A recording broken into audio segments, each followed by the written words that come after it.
हमारे पास ये 65 साल का एक मरीज आया जो पुराने 10 दिन से दर्द में था। उसने किसी अन डेंटिस्ट से दवा ली थी, जहां उसकी दर्द में तो राहत मिली, पर पुराने 3 दिन से स्वेलिंग आ गई। आप देख पा रहे हैं उसे लोअर लेफ्ट और लोअर राइट रीजन पर एवं अपर लेफ्ट रीजन पर स्वेलिंग है।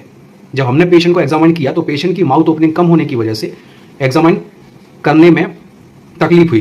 पेशेंट की हैबिट से ये पता चला कि वो चेन स्मोकर और ड्रिंकर है, जिससे कि हमने ये देखा कि ओरल हाइजीन उसका अच्छा नहीं है और उसे जनरलाइज्ड पेरोडोंटाइटिस है। पेशेंट को एंटीबायोटिक और एनाल्जेसिक देके हमने उसे भेज दिया। पेशेंट एक दिन बाद फिर से कंप्लेन लेके आया कि उसको जब तक दवाई का असर रहता है तब तक स्वेलिंग और दर्द में राहत मिलती है, इसके बाद फिर से हो जाता है। हमने एग्जामिन किया और पता लगाया कि राइट लोअर रीजन पर जो उसकी स्वेलिंग थी वो सही हो गई है, पर लेफ्ट अपर और लोअर जॉ में जो भी स्वेलिंग थी उसमें कोई भी फर्क नहीं आया है।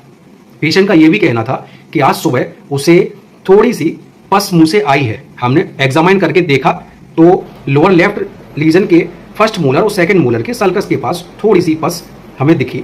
हमने सिरिंज द्वारा एस्पिरेट किया। आप देख पा रहे हैं सिरिंज में पस इकट्ठी हो रही है। पेशेंट को अब पहले से ज़्यादा राहत है। पेशेंट को हमने फिर से कल बुलाया है। यहाँ पर हम पेशेंट की स्वेलिंग खत्म होने तक उसको ड्रेसिंग देते रहेंगे और उसके पस को जो एस्पिरेट करेंगे।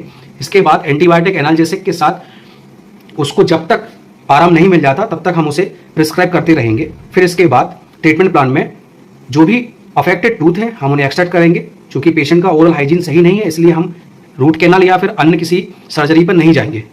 Thank you.